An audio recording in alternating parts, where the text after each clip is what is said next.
Bonjour à tous, très heureuse de vous retrouver. C'est Noël aujourd'hui. Les chrétiens du monde entier célèbrent la naissance de Jésus-Christ.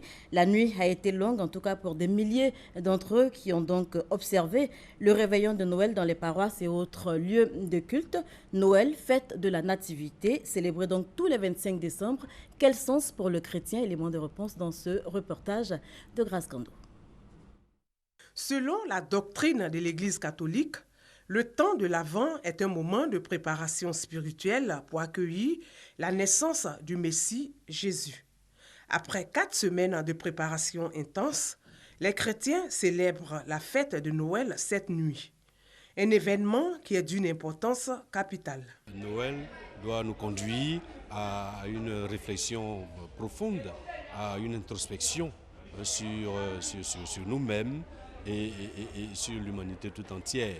C'est pour cela que ce soir, le peuple chrétien tout entier, l'Église tout entière, veille à cette veille de Noël, prie, médite, et avec les bergers dans la campagne de Bethléem, n'est-ce pas, vont admirer la merveille que Dieu a réalisée dans l'enfant Jésus, couché dans la mangeoire, couché dans la crèche. Parce que la crèche, c'est bien la symbolique de la fête de Noël, de la commémoration de notre Seigneur Jésus-Christ. La fête de Noël marque plusieurs étapes selon ce livre du père Hippolyte Agnigori intitulé « Le vrai sens de Noël ». La première partie de cet ouvrage va parler évidemment des divinités et des festivités qui prévalaient dans le solstice d'hiver. La deuxième partie va étayer la thèse chrétienne qui va exploiter la date du 25 décembre et va mettre en exergue la déstabilisation de ce soleil invincible par les rayons solaires du Christ, le premier-né avant toute créature. Et par la suite, la troisième partie de ce livre nous parlera de la codification de la fête de Noël, comment est-ce que Noël est devenu par la suite jour chômé payé pour les chrétiens, comment est-ce que Noël a été imposé aux autres mentalités qui prévalaient dans l'Empire romain. Et pour finir, la dernière partie de ce livre nous parlera de la célébration de la Noël aujourd'hui. Le temps de Noël dure 3 semaines. Il court de la nuit de Noël jusqu'au baptême du Christ, commémoré le 10 janvier prochain. Voilà, commémoration donc de la fête de Noël aujourd'hui, la naissance de Jésus-Christ. À Rome, l'événement a, vous le savez bien, été célébré et le pape a appelé les chrétiens à la sobriété et à la justice. 2 jours de louange et d'adoration intense. Hier, c'était la communauté musulmane qui célébrait le Maolid, commémoration de la naissance du prophète Mohammed. De la nuit donc du mercredi à jeudi, ils se sont donné rendez-vous, les musulmans, dans les mosquées et autres lieux de prière pour recevoir des enseignements sur la vie du prophète de l'islam, le prophète Mohammed, qu'ils ont été appelés à prendre pour exemple. Nous sommes donc dans la période des fêtes de fin d'année, une période qui rime, vous le savez, avec cadeau. Le choix s'avère quelquefois difficile pour les parents, mais cette année, comme s'il s'était passé le mot, eh bien, les enfants ont fait un choix commun. Il s'agit des tablettes éducatives. C'est en tout cas le constat de Ami Sissoko. Johan, 12 ans, en classe de 5e au collège Saint-Jean-Bosco de Trècheville, a obtenu plus de 15 de moyenne pour le premier trimestre. 4e de sa classe, son père lui offre une tablette tactile pour récompenser ses efforts et l'encourager davantage. C'était une tablette qu'il voulait, donc on essaie de lui trouver quelque chose qu'il va apprécier. La tablette, ça fait partie d'un tic et les enfants très tôt ils commencent à se familiariser à ça. Toute excès nuit, il a seulement droit à son portable les samedis et dimanche matin. Quand l'enfant est focalisé dessus, il n'arrive plus à se concentrer sur les études. Mon cadeau me plaît, c'est un joli cadeau pour la fête de Noël. Je vais prendre m'amuser, pour jouer des jeux, télécharger des jeux sur Internet. Les tablettes tactiles ou éducatives, cadeau préféré des parents pour leurs enfants en cette période de fin d'année. Comme le père de Johan, Solange aussi a choisi une tablette pour son fils. Ce jeu, parce que moi, mon téléphone, les jeux qui sont dedans, il fatigue mon téléphone. Donc moi, j'ai décidé de prendre ça pour lui, pour télécharger des jeux vraiment très éducatifs, mathématiques et constants, des trucs comme ça.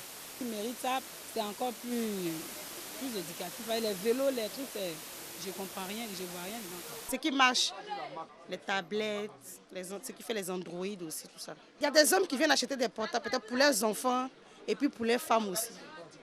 C'est pratiquement la mode. Les enfants raffolent des tablettes car ils y retrouvent leurs héros et peuvent faire en plus des jeux, des dessins, des montages photos et apprendre leurs leçons. Mais tout cela a un coût. Je suis venu voir les tablettes, si je peux avoir une tablette pour ma fille qui a 5 ans. Voilà, mais bon, les prix ont monté un peu, hein. C'est ce qu'on a remarqué. À l'approche, ce qu'on gagnait à 30 000, on nous dit 45 000 aujourd'hui. Les fêtes de fin d'année, période propice pour démontrer son amour à la famille. Des cadeaux aux enfants, les mamans également ne sont pas oubliées. Madame, elle a besoin plutôt d'un ordinateur, un véritable ordinateur, et elle aura la dernière génération. Tablettes, ordinateurs et bien d'autres cadeaux, tout cela pour agrémenter les fêtes et accueillir la nouvelle année 2016 dans la bonne humeur. Voilà, des tablettes éducatives au nombre donc des jouets les plus prisés cette année et elles ne sont pas à la portée de toutes les bourses, comme d'ailleurs les denrées alimentaires. Nos reporters ont promené leurs caméras sur les marchés du district d'Abidjan. Les populations s'activent pour la Noël. L'heure est aux derniers achats. Ici à Adjamé, malgré les prix élevés, de nombreuses familles s'arrachent les quelques denrées que l'on peut trouver ici et là. Le kilogramme de l'ail à 800 francs CFA et 1600 francs pour la tomate. C'est un peu difficile cette année, mais que faire? Nous avons nos familles à nourrir, indique Dame Aléchi.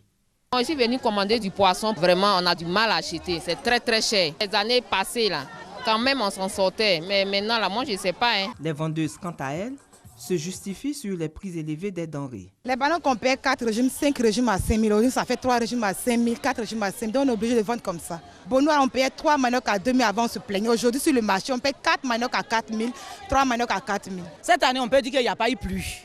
Donc, quand il n'y a pas eu pluie, et puis actuellement, la montagne a commencé. Donc, tous les ballons sont versés. Donc, actuellement, il n'y en a même pas. Avant-hier, j'ai appelé ma pelisse mardi. Elle a quitté en brousse en tant qu'une femme à 19 heures, un enfant au dos. Donc, ce n'est pas facile. L'affluence est de mise, ainsi que l'ambiance. Le taux d'affluence dans les marchés est de 100%. Ici à Port-Boué, les denrées alimentaires sont à portée des bourses pour certaines clientes. J'achète un gros poisson pour faire le poisson au four. Je trouve le prix abordable. Parce que dans le passé, ce poisson, on pouvait l'avoir facilement à 10 000 francs pour la fête. Mais aujourd'hui, 5 000, je trouve ça abordable. La période des fêtes est l'occasion pour les commerçants de faire de bonnes affaires. L'essentiel est de s'offrir un repas à la hauteur de sa bourse en vue d'un partage en famille ou entre amis. Voilà, c'était le constat de Patrick Assamoah et de Patricia Oumou-Etia. Et avec Doigt de Laser, on évoque un autre aspect qui préoccupe en cette période de fête, la sécurité autour des célébrations. Pour réduire les risques, l'OSER procède à des contrôles du taux d'alcool chez les conducteurs. Contrôle inopiné du taux d'alcool chez les conducteurs pose des reflets de signalisation sur les véhicules de transport commun. L'Office de sécurité routière de Côte d'Ivoire, OSER, lance la campagne Zéro accident en période des fêtes à Aboisseau, chef-lieu de région du Sud Comoé. Prudence et respect du code de la route sont des recommandations faites aux transporteurs. La route appartient à tout le monde. Ne pas boire de l'alcool avant de se mettre au volant. S'ils sont fatigués, qu'ils se reposent. Il ne faut pas qu'ils soient pressés. Et je dis aussi aux transporteurs, les véhicules en mauvais état mécanique qui sont mis en circulation, il faut mettre fin à tout cela. Les piétons, ils n'ont qu'à se méfier. Même il y a pouce-pouce. Tout cela, on doit faire sensibilisation. Parce qu'ils créent tous aussi certains incidents qu'ils ne savent pas. En 2014, 8400 accidents de circulation ont été enregistrés en Côte d'Ivoire, causant plus de 800 décès et 14 300 blessés graves. Pour les usagers et les autorités administratives et politiques d'Aboisseau, cette campagne de sensibilisation est donc la bienvenue. Pour nous, la sensibilisation continue jusqu'à ce que les transporteurs s'approprient totalement cette campagne-là pour qu'à la fin de l'année, nous n'ayons pas d'accident ici dans notre commune. Les transporteurs ont une très grande responsabilité, c'est de faire partie tout un chacun à son lieu de fête et de le ramener à son lieu de travail. Et nous prions Dieu pour que cette campagne puisse vraiment faire son effet. L'Office de sécurité routière a déployé plusieurs équipes sur l'ensemble du territoire national pour les contrôles radars et les vérifications du taux d'alcool chez les conducteurs au volant. Tout usager qui ne respecte pas le code de la route sera soumis à des pénalités et même à des risques d'emprisonnement fermes. Direction Korogo pour évoquer cette fois un tout autre sujet, campagne de promotion du dépistage du VIH-Sida dans les régions du Poro et de la Bagoué entre autres. 3000 personnes ont été dépistées, c'est ce que nous dit Charles Tatou. La crise sociopolitique qu'a traversé la Côte d'Ivoire n'a pas rendu la tâche aisée aux régions du district des Savanes en matière de lutte contre le VIH-Sida. Un nombre important d'enfants abandonnés du fait du VIH enregistré dans la ville de Korogo. Les OEV, je suis déjà à 2700. OEV, les enfants orphelins du fait du VIH. Une mère qui, quand elle sent qu'elle est séropositive et qu'elle accouche, de peur ne pas peut-être s'en charger, la personne en cachette peut déposer l'enfant quelque part. On a eu des cas. La situation est alarmante vu l'insuffisance de moyens qu'affiche la région face à cette pandémie qui endeuille les familles. Des ONG qui, avant la crise qui existe, ont mené des actions très très remarquables dans la région. Ces ONG, malgré leur expérience sur le terrain, ne bénéficient pas des financements. Parce que ces personnes suivaient des personnes. Et quand ces personnes n'ont pas le réflexe de référer toutes ces personnes qu'ils suivaient à d'autres structures qui viennent de bénéficier d'un financement, du coup ces personnes sont laissées pour compte. Les responsables de la direction régionale de la santé et de la lutte contre le sida, eux, ont adopté une nouvelle stratégie de lutte avec l'appui de l'UNFPE. Cela afin de diffuser les messages clés sur le conseil dépistage et susciter la demande de dépistage au sein de la population. Ils font donc la mobilisation communautaire et la promotion de dépistage du VIH. Leur activité de 4 jours menée sur 5 sites et dans 4 centres de santé choisis pour la circonstance leur ont permis de faire dépister plus de 3000 personnes, dont 1000 femmes. Le symposium de la société pharmaceutique se prépare activement, une occasion de partage d'expériences. Près de 250 participants sont attendus à cet événement. On en parle avec Éric Goré et Serge Collier.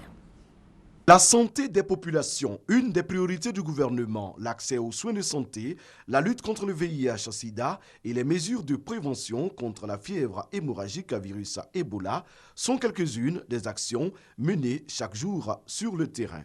La SOFACI, la Société pharmaceutique de Côte d'Ivoire, veut jouer sa partition. Elle entend accompagner les autorités ivoiriennes dans le bien-être des populations, d'où l'intérêt de ce symposium. C'est surtout amener l'information pharmaceutique vraie au public. Si tout le monde a accès à l'information pharmaceutique vraie, on va mieux lutter contre les médicaments de rue. Ce symposium donne l'occasion aux populations de connaître des produits innovants et thérapeutiques présentés par des pharmaciens. On va s'orienter vers des nouvelles prises en compte thérapeutiques. On va prendre en compte des pathologies qui actuellement sont mal traitées. À cette tribune médicinale et pharmaceutique, les tradipraticiens sont également à l'honneur. Ils sont là pour valoriser la médecine traditionnelle.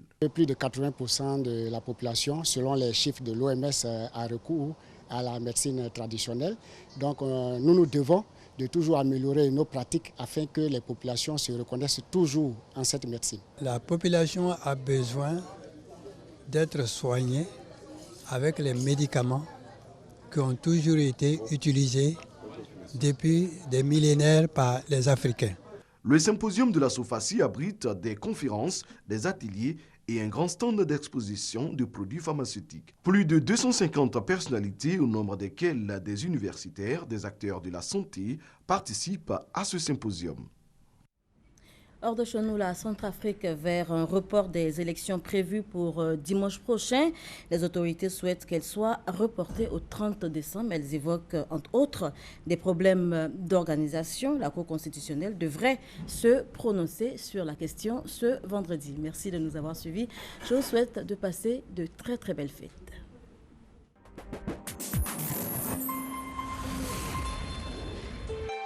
RTI 1, la chaîne qui rassemble.